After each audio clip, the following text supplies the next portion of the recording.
got into the Masters, and I was paired with Bryson DeChambeau. Yeah. And then I go to the first tee, and someone had stolen my clubs, except for the driver, which is so interesting, right? The driver is all about power. That is where you exhibit your full power to hit the ball literally as far as it can go, to swing as fast as you can swing, right? It's all about power. That's so interesting.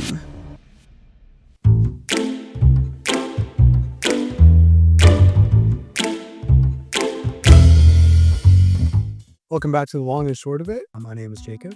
I'm Jennifer. Hi. We're back for another episode. We're back for another episode, and we have our cards. What are we doing with these cards? So these are cards from my playing career as a professional golfer, and they're just different moments that have happened throughout the years that I know about and you know about, but I guess maybe the larger public doesn't know about. So, but there's, we got these on the cards. We're going to pull them, and then we already pulled one. Yes, I'm pulling one. To get a conversation started, and then we'll kind of see where it goes. Yeah. This is not a golf podcast, right? So we're using the entryway of golf to talk about the larger themes in life. Entryway, but deeper conversations. Yeah. So this card that I pulled today it says, tearing my ACL after senior year and NBA dreams. So what is this about? Yeah, this was actually before the time that we were together, but this will be an interesting topic to get into, I think, because sports injuries are a thing with athletes. Yeah. And I don't know if you've gone through a sports injury away from your... Knock on wood.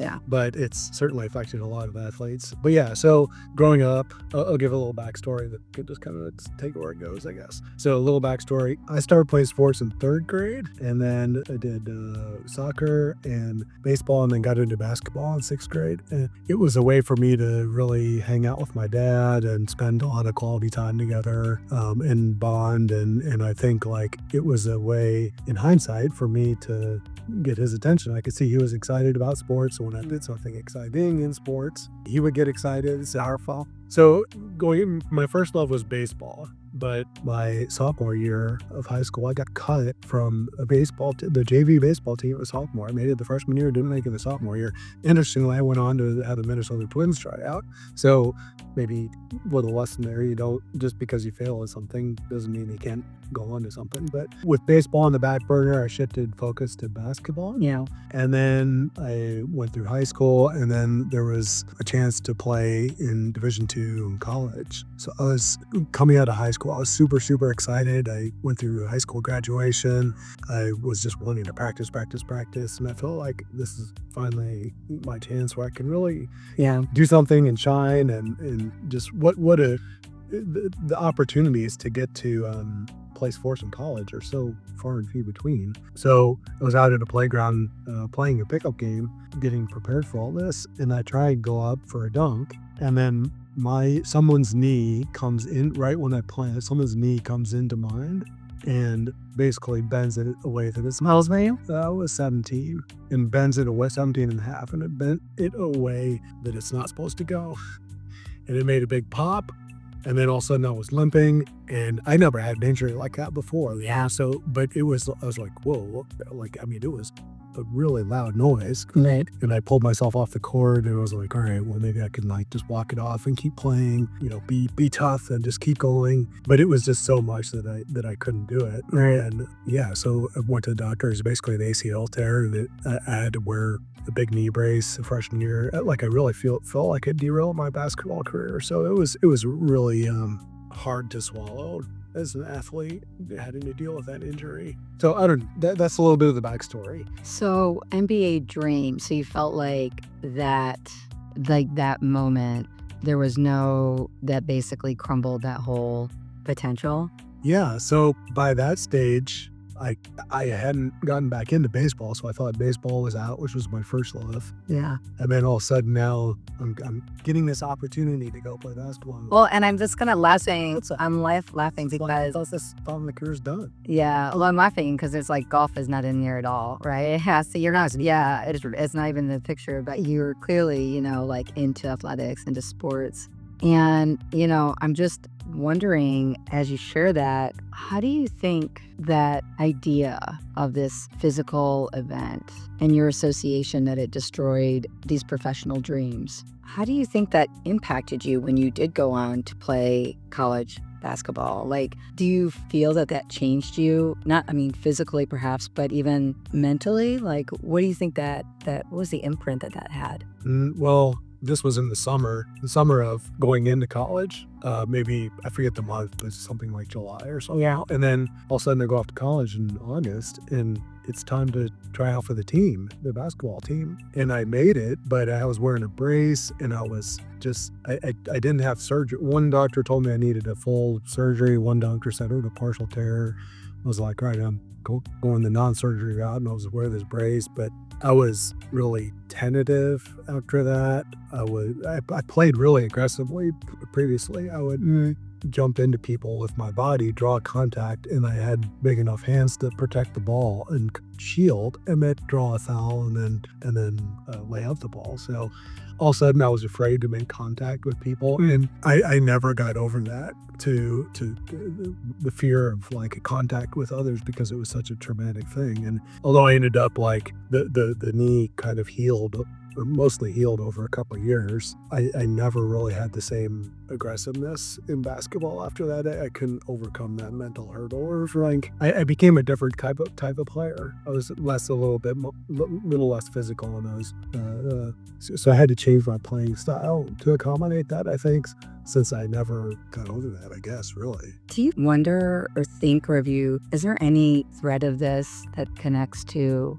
your experience with golf and your professional experience with golf? Like, is there any place in golf where you are more tentative and hold yourself back? Possibly. Physically speaking, and maybe even like, how is this potentially threaded into aspects of how you approached your... Well, starting into golf wasn't even on the radar at that point. No, I know, but like, yeah. That's the thing about it, is maybe had that not happened, I might have tried to go down a different path. So in a way, this injury that was physically traumatic, mentally, emotionally traumatic, it ended up kind of pointing my radar to a different direction. Maybe, yeah, sure. Possibly. Well, I guess the thing that comes up for me as somebody who knows you is a couple things. I think you're a very powerful person, and I think sometimes you hold back your power. And, even times when you've experimented your swing and you're like, gosh, there's this one swing that I do and it gets too powerful and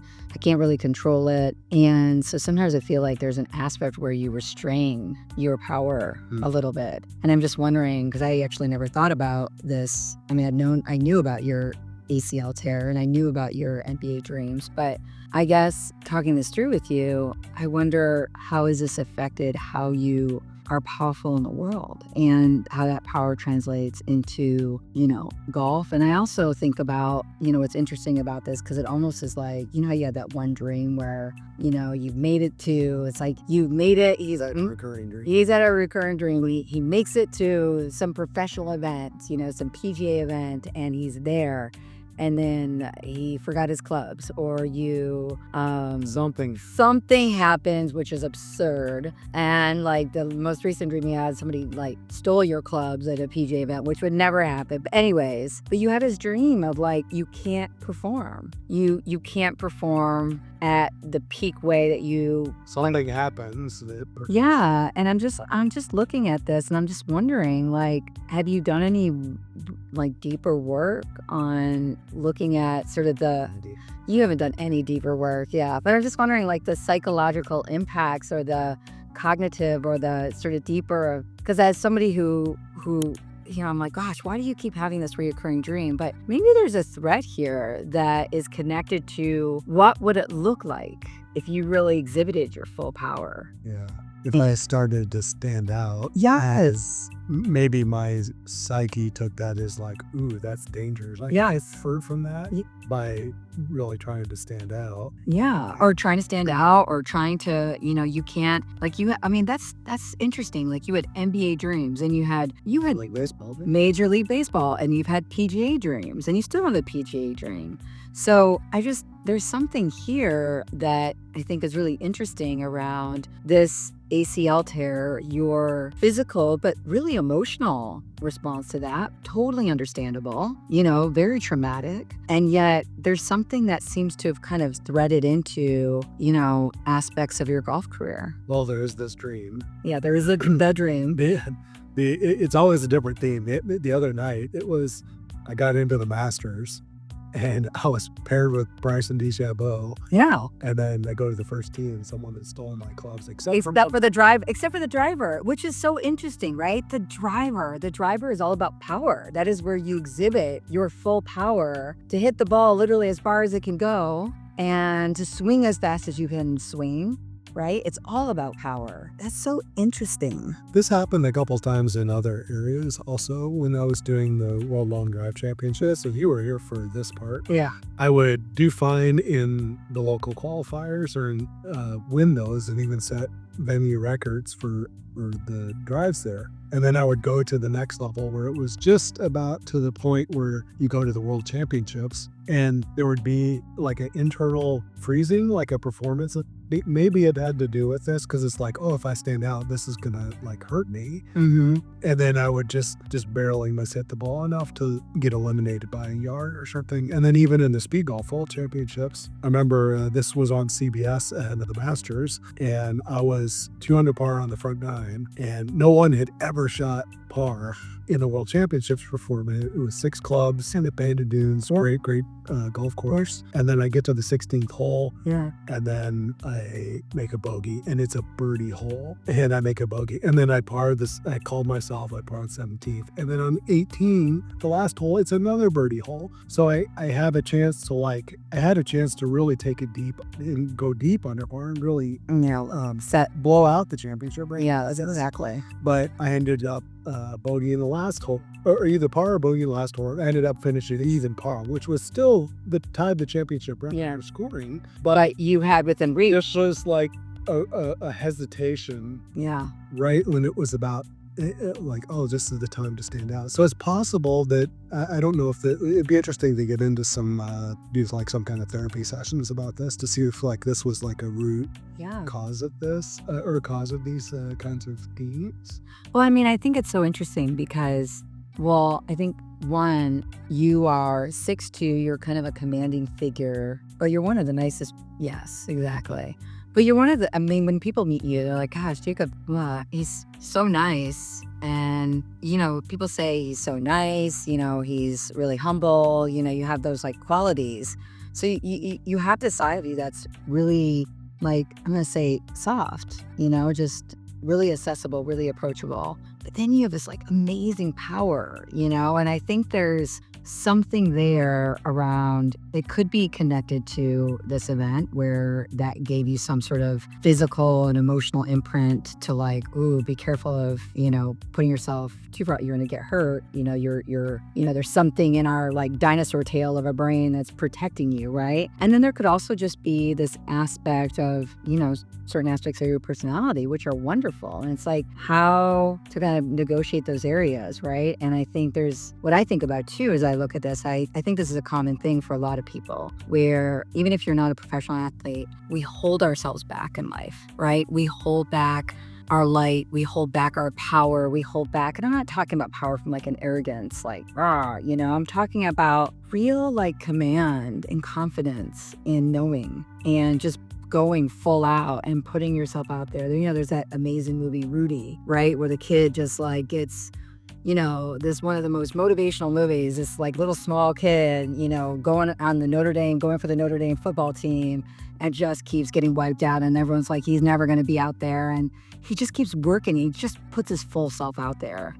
And I don't think a lot of us don't do that. We hold ourselves back for various reasons. And I wonder, just for you, I don't know, what do you think? Just looking forward now that we've kind of opened this conversation. Well, one, I would say this particular event might be worth looking into in a coaching session. So I don't know, who out there gets involved in the digging into the internal self like we do. But that's something to take away. I think for people watching this is like, we do that, we get a lot out of that. I think it's important to do that to like continue moving forward, to evolve. So there's an opportunity here to like look at something, I think, with some kind of like coaching therapy type person. And also, like, I don't know if I've ever really connected those dots there with those particular those particular things. So it's certainly something to think about. Well, I think about, we have this neighbor, Corey, who is like has broken records for BMX performance, female world champion BMX. And I mean, she's had so many surgeries. I think she's had countless replacements. Like, she is a bionic woman at this point, I'm sure. And she kind of, like, it's interesting with her mindset when she goes to, she's like, yeah, I'm going to get this. Like, she's just this like powerful athlete. And I just think about that mindset, like. Interesting to talk to her. It's a stereotype because she's been through some really traumatic injuries. And she kept going and she kept pursuing. And so what is that performance mindset where, some people, and you see this so much on TV shows and movies, the kid tears the ACL or whatever, and the dreams are crushed and they can no longer be on whatever team and blah, blah, blah. So it's a narrative in our society, right? So it makes sense that this happens and, you're like, oh, well, that's done. But there's also something about, what sets people off from being, sort of an extraordinary athlete, a mere mortal, compared to somebody who really just is able to overcome any of those perceived limitations. And so there might be something here for you that you never, you just kind of chalked up to an experience connected to your basketball career experience, relationship, but actually has some really important threads with the next, how you're evolving as a golfer and your next iteration as a golfer. Mm-hmm. What do you think is maybe a long and short of this for you?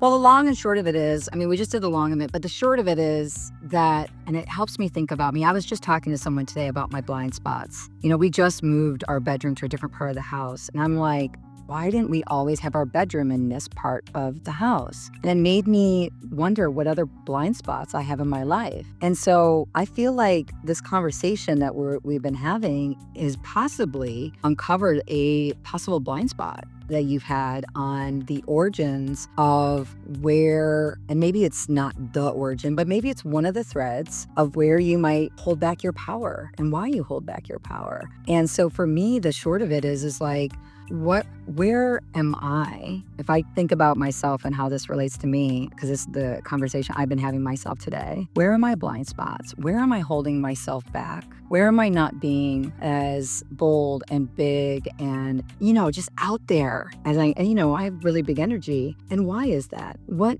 thread is that connected to? And how can that maybe guide my, sort of personal growth work going forward? So that's the short of it for me, is like, that's something as, this is just an event. But when we have these events, they can get into our spirit and they can shape how we perform in life. What's the short of it for you? The long and short of it is, one, there's an opportunity to like look at this. You got some digging to do. There's also like an element of, and I don't know if this is tied to things that put in my golf, but like, it's important to maybe realize that events that are traumatic can have downstream effects. Absolutely. On you and how you act, behave, and perform or whatever. Yeah, and it can create a blind spot. Yeah, totally. And then also something that in that moment was horribly traumatic. Yeah. But without being able to see further down the road. Yeah. In a way, it ended up something really bad. May have even pushed me into something that you really, where you'd either really go into a place or a career that I was actually more suited for. And interestingly, like now I see like, oh, I'm meant for golf, not basketball. Yeah. I could have done baseball, but like basketball not. I would really like to see you in those tights with this ball. So backs. So maybe that is another the long and short of it thing is like, so you maybe you have something really difficult happen in your life and it feels like the end of the world, but it could be just kind of steering you to where it needs to go. Yes, well, could be both. Let us know what resonates for you. if you had a moment that was traumatic or felt like it shifted you into a different direction, or maybe has even affected how you perform in life. And I mean that broadly speaking. I'm going to definitely take that from this conversation. I feel like both you and I are really in this moment of thinking about, how do we be even more fully out in the world? So I really love this conversation. It's so funny when I pull these cards. At first when I pull it, I'm like, good Lord, what are we going to talk about? Like, what am I going to say about this? Like, tour your ACL after senior year NBA dreams. I'm like, okay, like, I don't know. Conversation starter. It is. And then it takes us to this other thread. So I really appreciate this because I think it really went into things I was thinking about today. Give us a call, 313-356-6830. 313-356-6830. And call, leave a message, ask a question, share a joke. These things, be nice. Yeah. Leave a comment in the thread. I think someone just commented about your not liking your long hair. You can say that too. Everybody's entitled to their own opinions. But you do you. And then you can support the podcast, right? How can people support the podcast? Commenting, calling. Call in, comment, Share. subscribe, share. Reach out if you want to support Jaacob and his golf journey in any way. Sponsorships available. Swingman Golf is my golf website. If you're any golfers out there want to Be part of the community. does my golf related. Yeah. And on that note, thanks so much for tuning in. And look forward to seeing you all and seeing you next time. Thanks for joining us.